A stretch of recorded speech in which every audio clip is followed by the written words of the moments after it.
Hey everyone, Dr. Calkins, Week 8, Chapter 18, final installment of biological polymers. So in our situation here with biological polymers, we're looking at things that make up our body. And to be a polymer, you have to repeat yourself. So when we look at biological polymers, what we want is first proteins. So I'm going to focus on the main topics of the homework with respect to chemistry. So when we look at proteins and we look at these other groups, there's really categories of information we need to learn. You get a lot more detail about these things in other classes like biology and physiology. But for us, proteins, we need to know what makes them repeat. So we need to know their monomer. And for us, that is a amino acid. Turns out there's 20 different amino acids. My first quiz in biochemistry was to know the names and structures of all of them. All we need to know is that there's 20. 10 of which are essential, so you'll see that in the notes. That just means that our body cannot make them from DNA. They have to be eaten by a diverse diet. The second thing we need to know is the functional groups involved with proteins that makes them different from the other three categories of biological molecules, two of which are polymers, in addition to this one. Kind of given in the name, we can expect that amino is going to have the amine functional group, and then the acid is going to have the carboxylic acid. So definitely a dead giveaway given its monomer, its two major functional groups. And then lastly, we need to understand the linkage that holds these together, which is also the linkage that has to be broken if these were to be digested. So if you put a amine and an acid together, we saw earlier that this is a amide. But unfortunately, biology wants to feel important too, and they're going to rename this into a peptide. So peptide is the answer we're looking for in the homework and on the exam eventually. Easy way to remember this is protein starts with a P, and so does peptide. So when you hear things like mono, di, tri, polypeptides, just remember proteins and peptides go together. A couple other things to think about with proteins is they have structural ones and functional ones. So one to worry about that you'll see a lot of is an enzyme. Enzymes tend to end in ASE.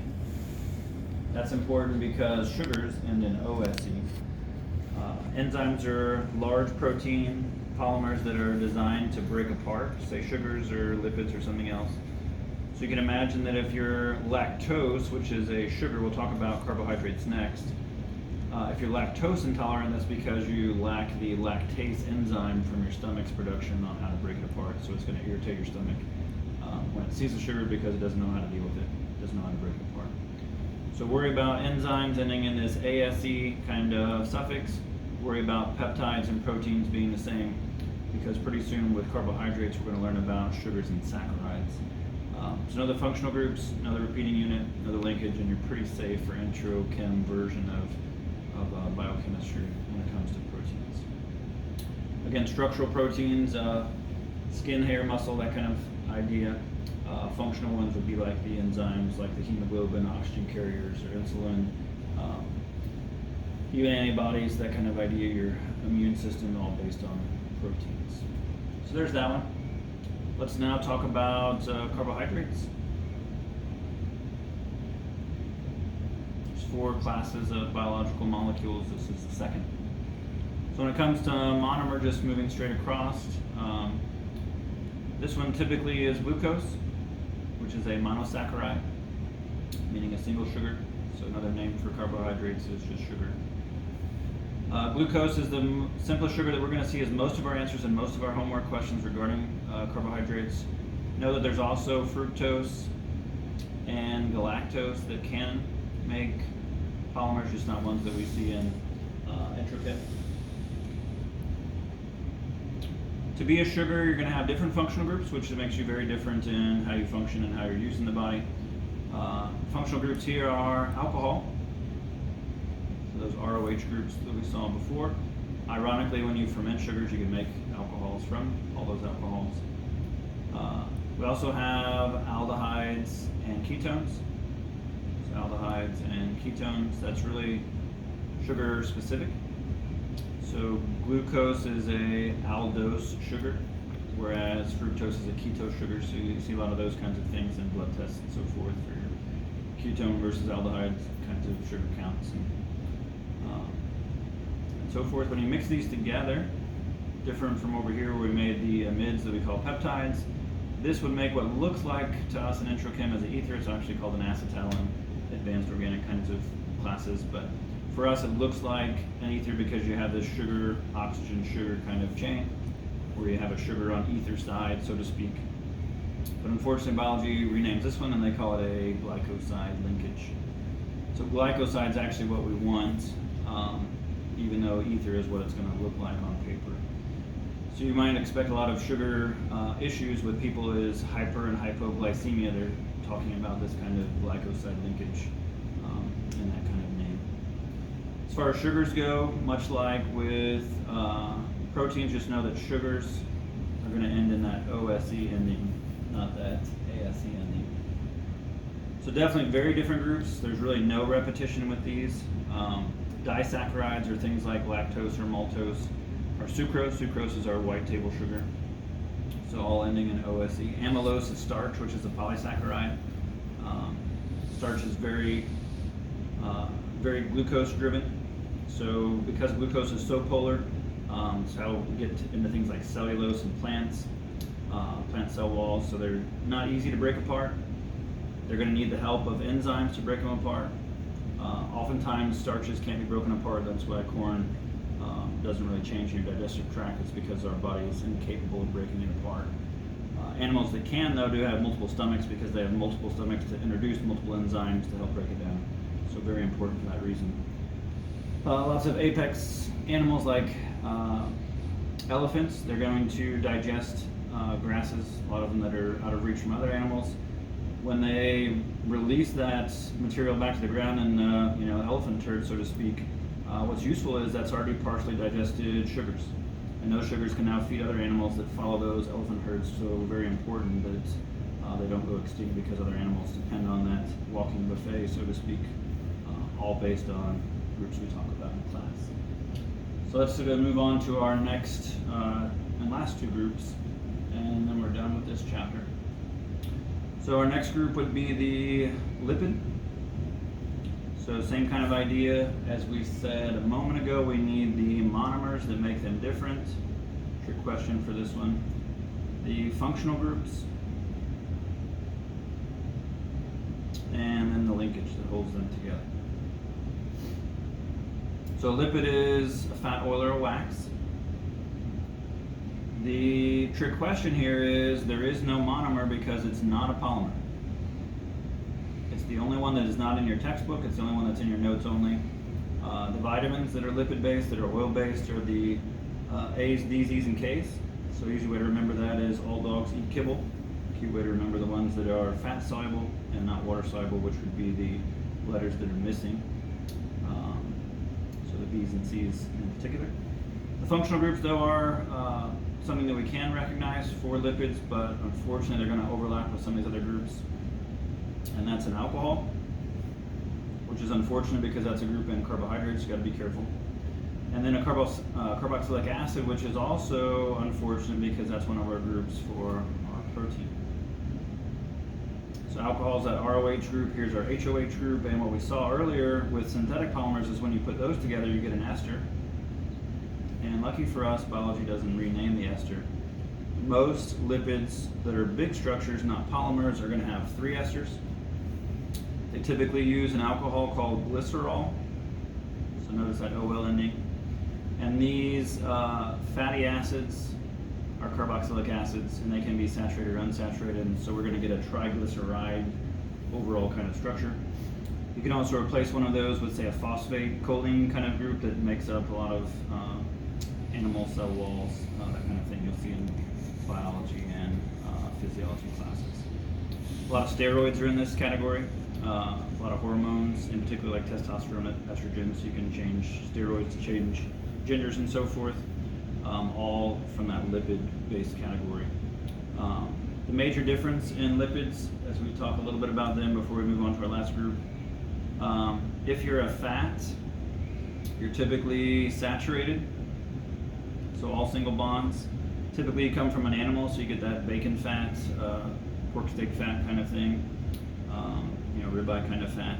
It's the worst kind for you, unfortunately. They do have that triglyceride structure. So they have 3 esters, they have glycerol, and they have 3 fatty acids. Different from an oil. So if you're an oil, you're going to be unsaturated. You can have cis and trans fats, and that's just based on the geometry of the double bonds. Trans fats being most similar to saturated, which is bad for you. But oils tend to come from plants. That's because they're liquids instead of fats that are typically solids. But they still have that triglyceride, non-polar structure. Trans fat being most similar to the saturated fat, which is the worst one for you. You might hear about those in the news. And the last one is a wax. Wax tends to be saturated, which is why it's bad for you. You might not think that you're going to eat a candle, but they put a lot of wax in things like chocolate to give it shape. In a saturated kind of structure here, some of these comes from animals, say beeswax, that kind of thing. There's a lot of examples in the PowerPoint about the different kinds of waxes. But unique to the other 2 groups, these had this triglyceride structure from glycerol. This one's just going to have a long chain alcohol and not a glycerol structure, but it's also going to have a fatty acid, just not 3. So it's going to have a long chain on both sides, whereas this one has 3 chains that are long on one side, making it much more harder to digest and also easier to store in your body, and even tougher to get rid of. So chocolates definitely make you fat in a hurry, and that's why. Last group, this is nucleic acids. So same kind of ideas that we have over here, we want to share again with this new group and the final group. So what is the monomer? Unfortunately, this is our most complicated group of the 4. It's going to have 3 monomers. It has a sugar, a amine base, and a phosphate group.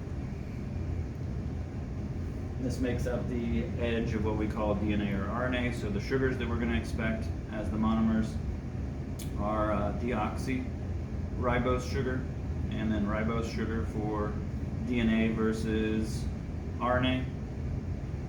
The amine bases, you have the A for adenine, T for thymine. Those are going to connect together through 2 hydrogen bonding interactions. And then cytosines and guanines are going to have 3 hydrogen bonding interactions. That's why they don't mix and match. It's important to know those 4 names, adenine, thymine, cytosine, and guanine, because if they give you any other name, it's going to be a amino acid. Phosphate group, that was a T4-3 from before.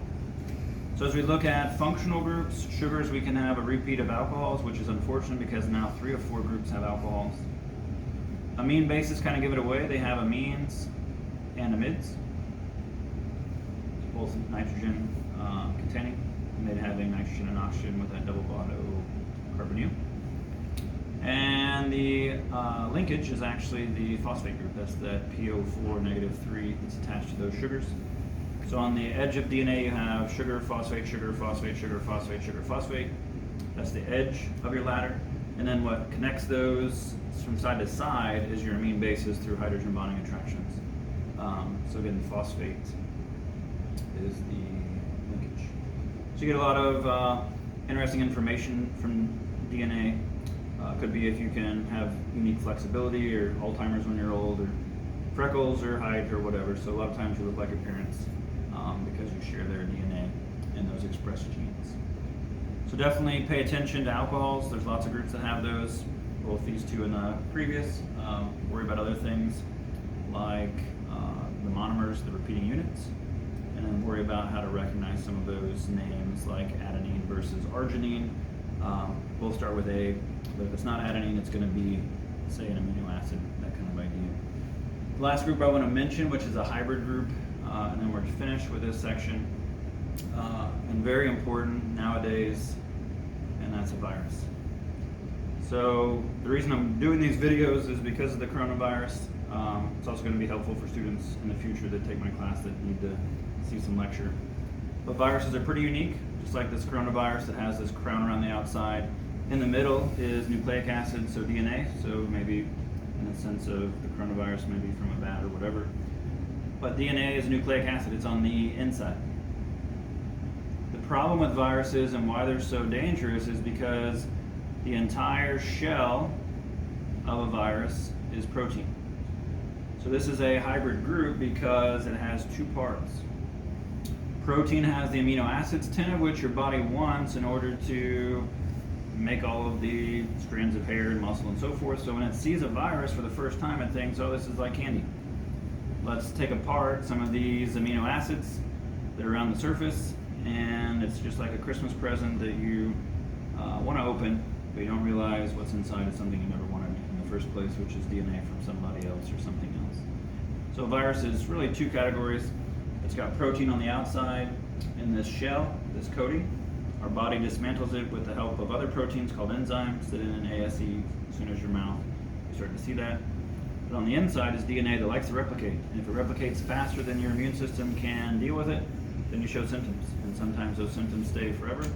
Sometimes you can be treated. Some viruses last forever, and hopefully that's not the coronavirus. See you next time.